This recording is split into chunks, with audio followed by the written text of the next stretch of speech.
নমস্কার, আমি মৌমিতা।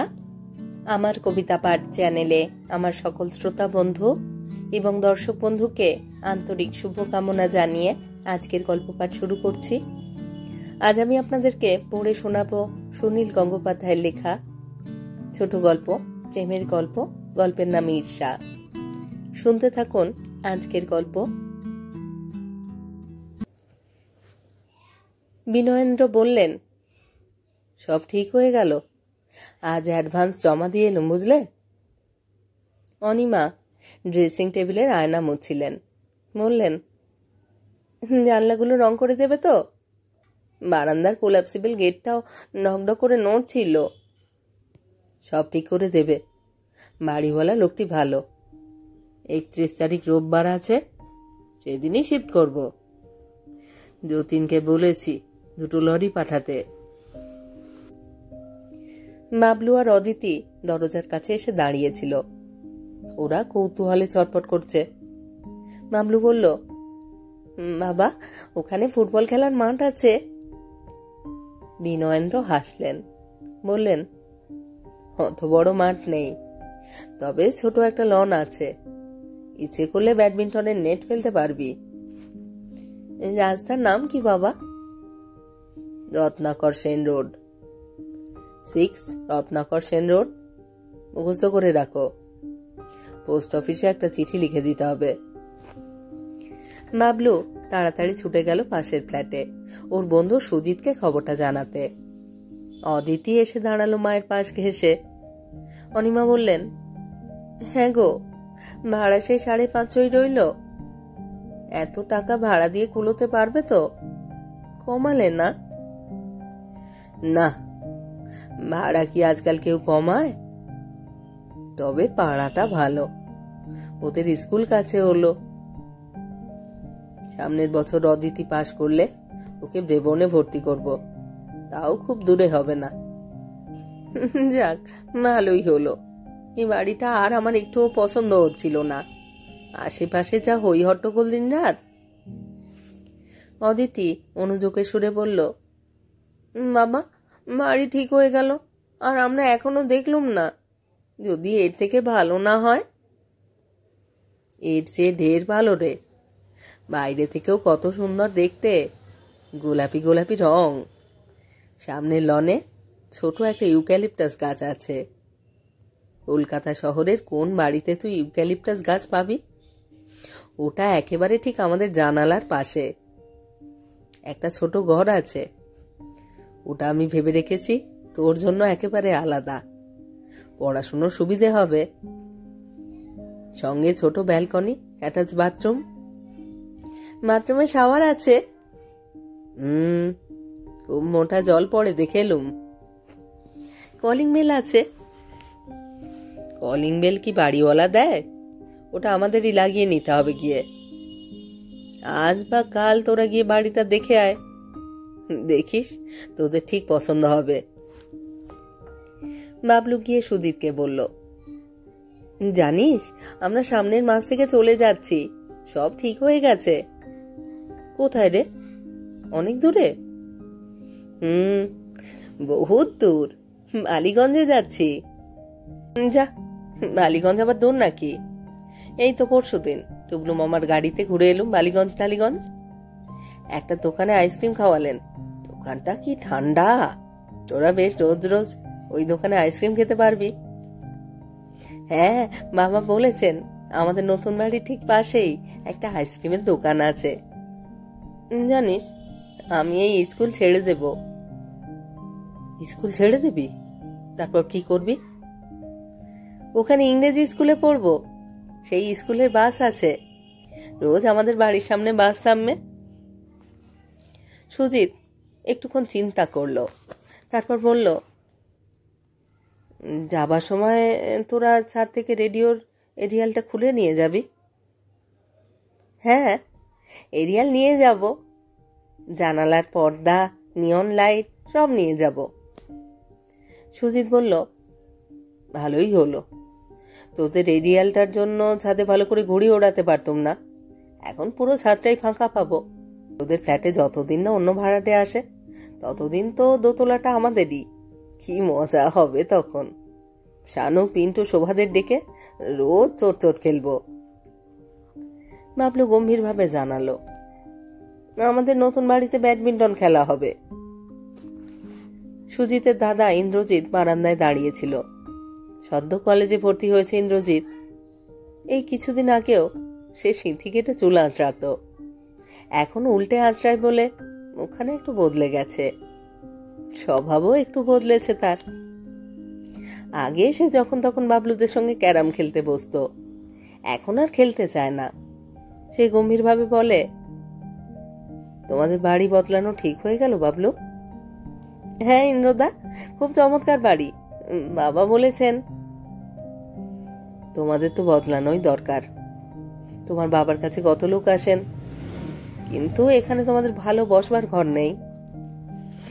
ওখানে জানো আমাদের ছখানা ঘর, তার মধ্যে 2টো বসবার ঘর, বাবার একটা মার একটা। কবে যাচ্ছ তোমরা? এই তো 31 তারিখ রোববার।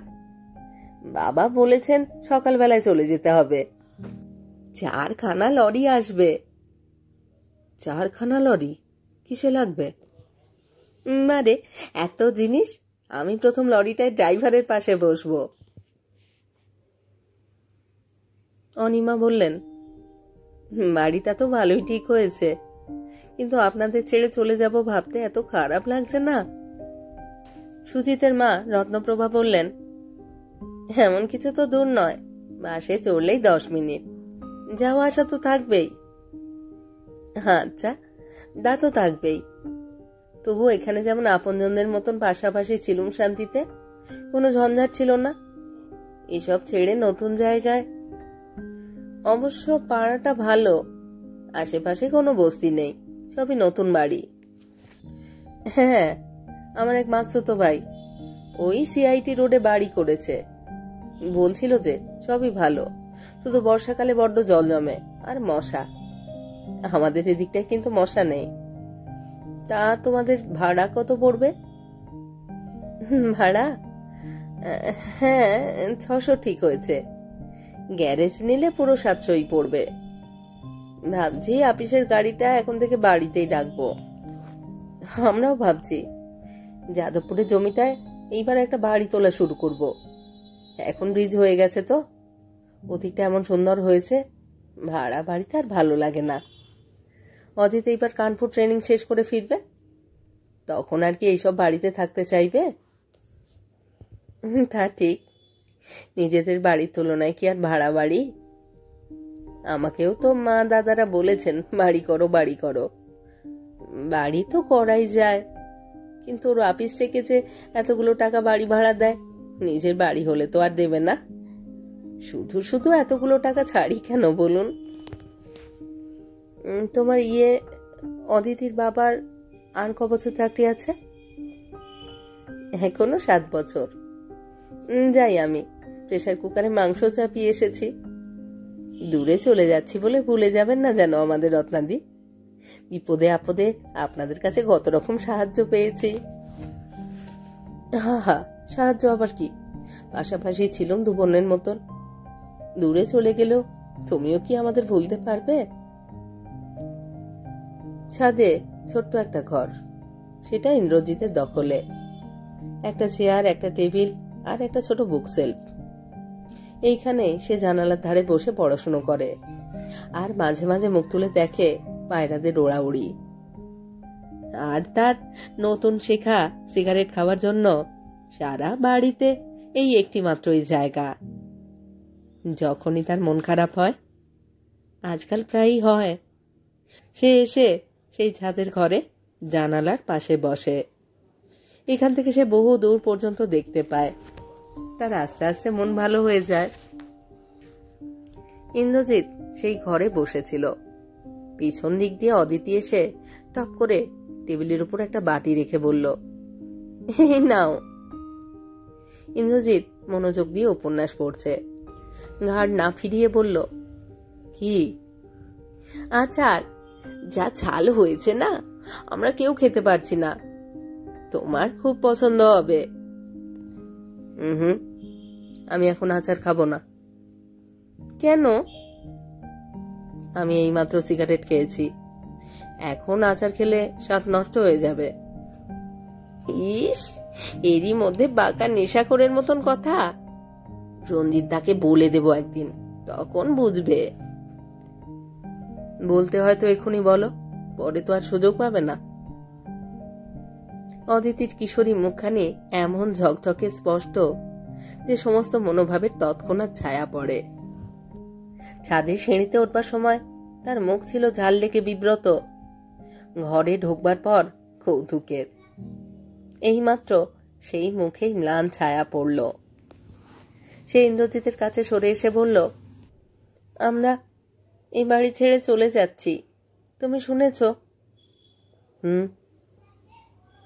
তোমার বইটা এখন রাখো তো, আমার এখন মন খারাপ লাগছে। আর উনি বসে বসে বই পড়ছেন। কেন, মন খারাপ লাগছে কেন? নতুন বাড়িতে যাব শুনে বেশ আনন্দ হচ্ছে, কিন্তু আবার মন খারাপও লাগছে। মন খারাপ লাগছে কি জন্য? তুমি জানো না বুঝি? না তো, আমি কেমন করে জানবো কি জন্য তোমার মন খারাপ? ঠিক আছে, জানতেও হবে না। জানি তো, আমার কথা কেউ ভাবে না। অদিতি সত্যি রাগ করে চলে যাচ্ছিল। ইন্দ্রজিৎ দ্রুত উঠে গিয়ে তার হাত ধরল, বলল, এই রাগ করো না, শোনো, তোমার সঙ্গে অনেক কথা আছে। না, আমি কোনো কথা শুনতে চাই না, আমার সময় নেই। ইন্দ্রজিৎ জোর করে ওকে টেনে চিলেকোঠা সিঁড়িতে বসালো, নিজেও বসলো পাশে। অদিতির কচি হাতের আঙুলগুলো নিয়ে খেলা করতে করতে বলল, জানো অদিতি, তোমরা চলে যাবে শুনে প্রথমটায় আমারও মন খারাপ করছিল, কিন্তু এখন বেশ লাগছে, ভালো লাগছে। কেন ভালো লাগছে কেন? বারে, আমি বিকেলবেলা কলেজ থেকে ফেরবার পথে প্রত্যেকদিন তোমাদের বাড়িতে যাব। সত্যি যাবে না মিথ্যে কথা? বিকেলবেলা তোমার তো কত বন্ধু বান্ধব। না না, সত্যিই যাব। শোনো, বিকেলবেলা তো এ বাড়িতে তোমার সঙ্গে আমার দেখা হয় না, মায়েরা তখন ছাদে আসেন। তাছাড়া দাদা তো আমাকে দেখলেই একটা না একটা কাজে পাঠাবেন। তোমাদের বাড়িতে তো আর কোনো কাজ থাকবে না, তখন আমরা বিকেলে ওখানে ব্যাডমিন্টন খেলবো। হ্যাঁ, খেলবো, আর বাগানে বসে গল্প করব। আমার প্রত্যেকটি বিকেলবেলা কেমন যেন মন খারাপ লাগে, কলেজ থেকে বাড়ি আসতে ইচ্ছা হয় না। এখন থেকে তোমাদের নতুন বাড়িতে।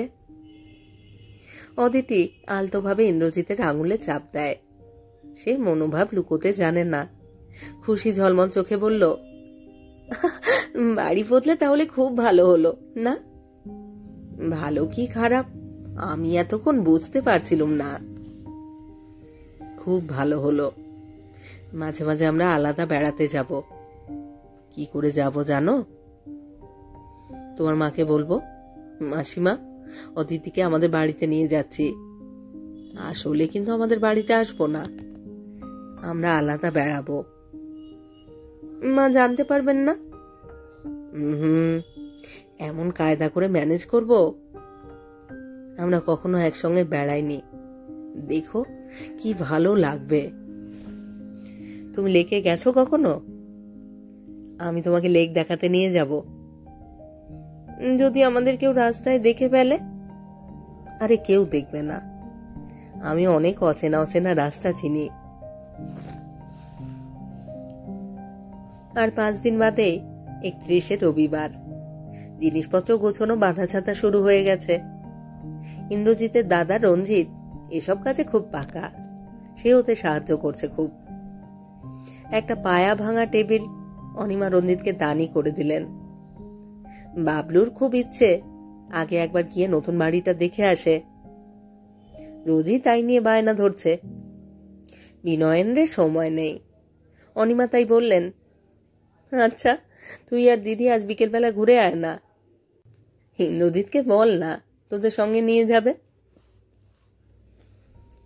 বাইরে বেরোবার সময় অদিতি আজকাল আর ফ্রক পরে না। একটা কালো রঙের সিল্কের শাড়িতে ওকে একটা ফুরফুরে দোয়েল পাখির মতন দেখাচ্ছে। বাবলু কিছুতেই মোজা পরতে চায় না। অদিতি ওকে জোর করে শু এবং মোজা পরিয়েছে। ইন্দ্রজিৎ পরেছে পায়জামার মুগার পাঞ্জাবি। তার চটি পরা পা দুখানে তার মুখের মতনই ঝকঝকে পরিষ্কার। পথে বেরিয়ে অত্যন্ত দায়িত্বসম্পন্ন মানুষের মতন সে বাবলুর হাত ধরে রইল। বাসে উঠবার সময় সে সাবধানে বলল, লেডিজ একদম রোগকে। পকেট থেকে মানিব্যাগ বের করে গম্ভীরভাবে টিকিট কাটল। মাঝে মাঝে অদিতির সঙ্গে চোখাচোখি হতে গম্ভীরভাবে তাকিয়ে রইল। বাবলু সঙ্গে আছে, তাই যেসব কথা বলতে ইচ্ছে করছে তা সে বলতে পারছে না। একবার সে শুধু ফিসফিস করে বলেছিল, এই তোমাকে কি সুন্দর দেখাচ্ছে অদিতি, সত্যি। অদিতি অন্যদিকে মুখ ফিরিয়ে বলল, যা। ইন্দ্রজিৎকে কেউ বলে দেয়নি, তবু যেন সে মনে মনে কল্পনা করে রেখেছিল অদিতিতে নতুন বাড়ি হবে, একটা সুন্দর বাংলো ধরনের একতলা আলাদা বাড়ি, সামনে থাকবে চমৎকার একটা বাগান। কেন জানি না সে ভেবেছিল বাড়িটা রং হবে ধবধবে সাদা, বাগান পেরিয়ে শ্বেতপাথরের সিঁড়ি, তার কাছেই থাকবে বৈঠকখানা। ঠিকানা মিলিয়ে এসে দেখল একটা লালচে রঙের দোতলা বাড়ি। সামনে একটুখানি জমি আছে বটে, তাতে কয়েকটা এলোমেলো গাছ, কোনো বাগান নেই। বাড়ির দোতলায় বাড়িওয়ালা থাকেন, একতলাটা শুধু অদিতিদের। দরজায় অন্য লোকের নাম লেখা, পাথরের ট্যাবলেট লাগানো। গেটের কাছে এসে দাঁড়াতেই একটা বিশাল কুকুর ঘেউ ঘেউ করে ছুটে এলো। ইন্দ্রজিৎ কুকুরকে বিষম ভয় পায়, সে সংকুচিত হয়ে একপাশে সরে দাঁড়ালো। একটু পরেই ভিতর থেকে 21-22 বছরের একটি সুন্দর মতন ছেলে পেরিয়ে এলো। তার পরনে প্যান্ট ও তোয়ালে জামা, মাথায় ঝাঁকড়া কোঁকড়া চুল। ছেলেটি বলল, কি চাই? ওরা কেউ কিছু বলবার আগেই বাবলু বলে উঠল, আমরা এই বাড়িটা ভাড়া নিয়েছি, আমরা বাড়ি দেখতে এসেছি। ছেলেটি বলল, ও আপনারা মিস্টার সেনগুপ্তর ফ্যামিলি থেকে, আসুন আসুন। ছেলেটি শক্ত হাতে কুকুরটার বগল চেপে ধরে গেট খুলল। মাঠটা পেরুবার সময় বলল, আপনারা 3 ভাই বোন? ইন্দ্রজিৎ বলল, না না। অদিতি বলল, উনি আমার দাদা নন। ইন্দ্রজিৎ বলল, ওদের পাশের ফ্ল্যাটে থাকি, সঙ্গে এসেছি। ছেলেটি বলল, ও নমস্কার, আমার নাম সিদ্ধার্থ মজুমদার। ইন্দ্রজিৎ বলল, নমস্কার, আমার নাম ইন্দ্রজিৎ রায় চৌধুরী। ওর নাম অদিতি, আর এর নাম বাবলু, ভালো নাম দেবকুমার। একতলায় 3.5 খানা ঘর অদিতিদের। নতুন বাড়ি, তাই ঘরগুলো বেশ পরিষ্কার। বাথরুমটা বেশ বড় সড়ো, রান্নাঘরে গ্যাসের কানেকশন আছে। সিদ্ধার্থ ওদের ঘুরিয়ে ঘুরিয়ে দেখালো। সিঁড়ির পাশের ঘরটা ওরা ভেবেছিল অদিতিদের, কিন্তু সেই ঘরের দরজা খুলে সিদ্ধার্থ বলল, এইটা আমার পড়বার ঘর, আসুন একটু বসবেন। চা খাবেন তো? আপনি নিশ্চয়ই খাবেন। আর আপনি? দ্বিতীয় প্রশ্ন করা হলো অদিতিকে। সে উত্তর দেবার আগেই বাবলু বলল, আমিও চা খাবো। অদিতিকে এর আগে কোনো ছেলে আপনি বলে কথা বলেনি। সে লাজুকভাবে ঘাড় হেলালো শুধু। সিদ্ধার্থ বলল, বসুন, দাঁড়িয়ে রইলেন কেন, বসুন। বেশ ছিমছাম সাজানো ঘর, রেক্সিন মোড়া বড় টেবিল, বইয়ে দেখে অনেক বই, বেশিরভাগই ইংরেজি। দেওয়ালে ব্র্যাডম্যান, ফ্র্যাঙ্ক ওরেল, ডব্লিউ.জি. গ্রেস ইত্যাদির বাঁধানো ছবি। চাকর এসে চা দিয়ে গেল। ইন্দ্রজিৎ ছবিগুলো দেখছিল, তাই সিদ্ধার্থ বলল, আমি কলেজের ক্রিকেট টিমের স্কিপার। আপনার কোন কলেজ? আমি সেন্ট জেভিয়ার্স, 3rd ইয়ার। ইন্দ্রজিৎ বলল, আমি আশুতোষে পড়ি। ও, কোন ইয়ার? 1st ইয়ার। দুনিয়ার সমস্ত 3rd ইয়ারের ছেলে সমস্ত 1st ইয়ারের বালকদের দিকে যেরকম কৃপার দৃষ্টিতে তাকায়, সিদ্ধার্থ সেই রকম সূক্ষ্মভাবে তাকিয়েই বলল, আপনাদের আশুতোষে স্পোর্টসের ব্যাপারে বোধহয় তেমন এনকারেজমেন্ট নেই না? ওখানে তো ইউনিয়ন নিয়েই সবসময় গন্ডগোল লেগে আছে। ইন্দ্রজিৎ বিব্রতভাবে বলল, আমি ওসবের মধ্যে থাকি না। বাড়ির কাছে বলেই আমি আশুতোষে ভর্তি হয়েছিলাম। ইচ্ছে করলে প্রেসিডেন্সি তো ভর্তি হতে পারতাম। আমিও 1st ডিভিশন পেয়েছিলাম। কথাটা বলে ইন্দ্রজিৎ লজ্জা পেল। ছি ছি, 1st ডিভিশনের কথাটা নিজের মুখে বলা তার উচিত হয়নি। অদিতি চকিতে একবার ওর দিকে তাকালো। সিদ্ধার্থ খুব ভদ্র। সে ওর লজ্জা ঢাকা দেবার জন্য তাড়াতাড়ি বলল, না, সব কলেজেই পড়াশুনো প্রায় এক। বাড়ির কাছে কলেজই তো ভালো। আননেসেসারিলি বাস জার্নির অর্ডিয়েল ভোগ করতে হয় না। আর আপনি কোন কলেজ? এবার অদিতির লজ্জা পাবার পালা। সে টেবিলে আঙুল নিয়ে আঁচড় কাটতে কাটতে বলল, আমি কলেজে পড়ি না, আমার ক্লাস 11। বাবলু বলল, আমি ক্লাস 6-এ পড়ি। আচ্ছা, এবারে ছাদ আছে? হ্যাঁ আছে, ওই তো সিঁড়ি দিয়ে সোজা উঠে যাও। যাও না, কোনো ভয় নেই, আমি তো কুকুর বেঁধে রেখেছি। অদিতি আস্তে আস্তে জিজ্ঞেস করল, কুকুরটার নাম কি? জুলি। আপনি কুকুর খুব ভালোবাসেন? হ্যাঁ, ওই কুকুরটাকে নিয়েই আমার বেশিরভাগ সময় কাটে। বাড়ি তো ফাঁকা, মা, বাবা আর আমি। আমার বাবা টেনার নেবার ব্যাপারে খুবই সিলেক্টিভ। পছন্দ না হলে নেন না। 3 মাস আমাদের অ্যাপার্টমেন্ট তো খালিই পড়ে আছে। আপনারা এলে আমার বাড়িটা বেশ জমজমাট হবে। বেশি দেরি করলে বাড়িতে চিন্তা করবে, তাই ইন্দ্রজিৎ এবার ওঠার কথা বলল। বাবলুকে ডেকে আনা হলো। ঢোকার সময় নজর করেনি, এবার ওরা লক্ষ্য করল সামনের জমিটায় একটা ছিপছিপে সাদা রঙের গাছ। ইন্দ্রজিৎ জিজ্ঞেস করল, এইটা ইউক্যালিপটাস গাছ না? হ্যাঁ, আমাদের মধুপুরের বাড়িতে অনেক ইউক্যালিপটাস গাছ আছে। এখানে 3টে লাগানো হয়েছিল, মাত্র ওই একটাই বেঁচেছে। এর পাতাগুলোর গন্ধ এমন সুন্দর হয়।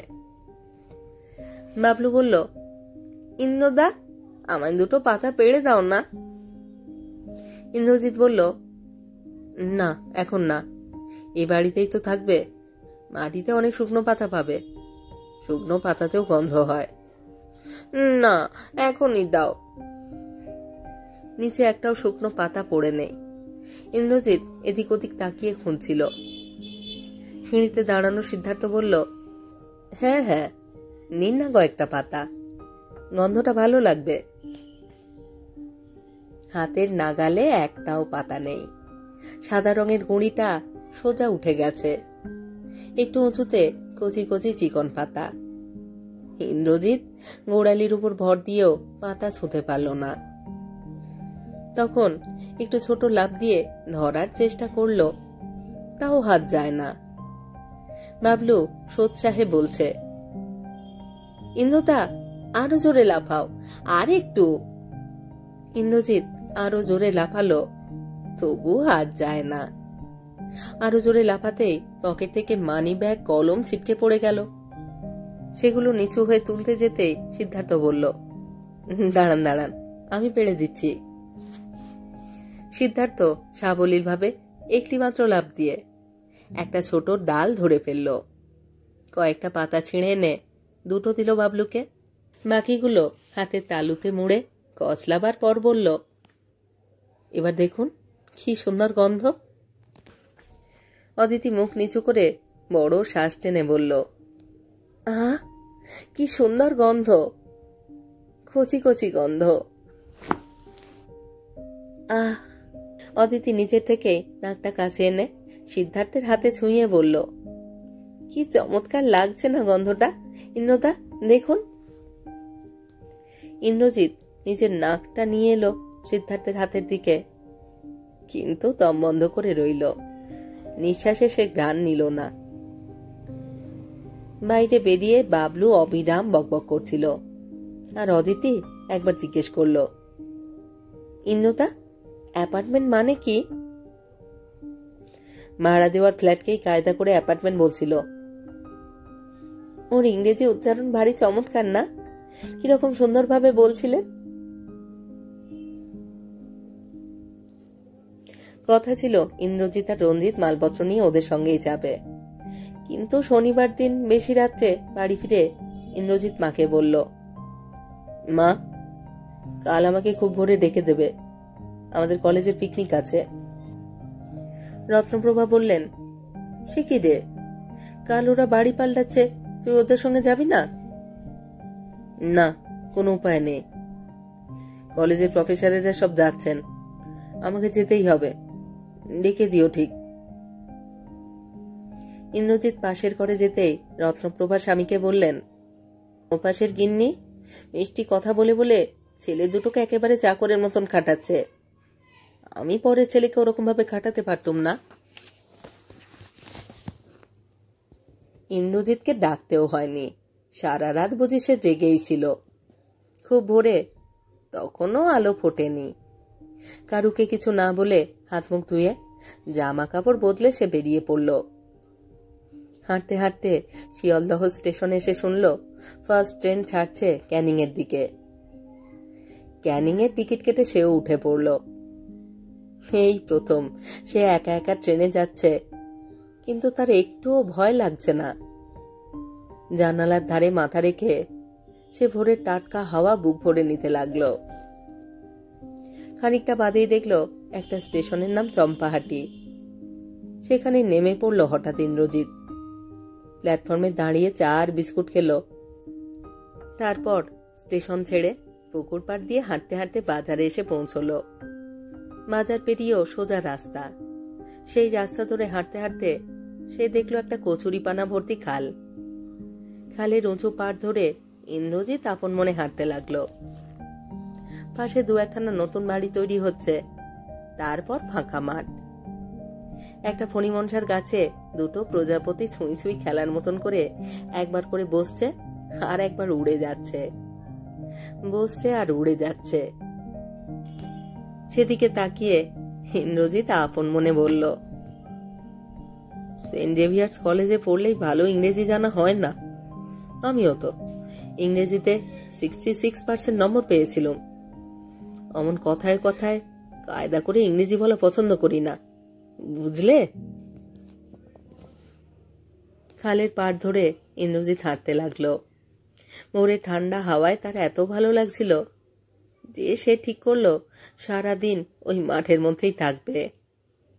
একটু বাদে সে আপন খেয়ালে দৌড়তে লাগলো, যেন সে ছুটতে ছুটতে গিয়ে ওই খালটা কোথায় শেষ হয়েছে তাই দেখবে। বেশ কিছুক্ষণ দৌড়বার পর সে হাঁপিয়ে গিয়ে এক জায়গায় বসল। তখনও বড় বড় নিঃশ্বাস নিচ্ছে। খালের জলে অল্প স্রোতে কচুরিপানাগুলো ভেসে যাচ্ছে। কয়েকটা মাটির ঢেলা কুড়িয়ে নিয়ে টুপটুপ করে জলে ছুঁড়তে লাগলো। এবার আমি ওই ফুলটায় লাগাবো, ওই যে ওইটা। ঠিক টিপ মতন এক জায়গায় ঢিল লাগাবার পর ইন্দ্রজিৎ মনে মনে বলল, সবাই উঁচু দিকে লাফাতে পারে না, আমি হাই জাম্পে পারবো না, কিন্তু আমার সঙ্গে রানে রেস দিয়ে কেউ পারবে? আসুক দেখি, আমি সামনে ছুটে যাবার প্রতিযোগিতায় ফার্স্ট হব।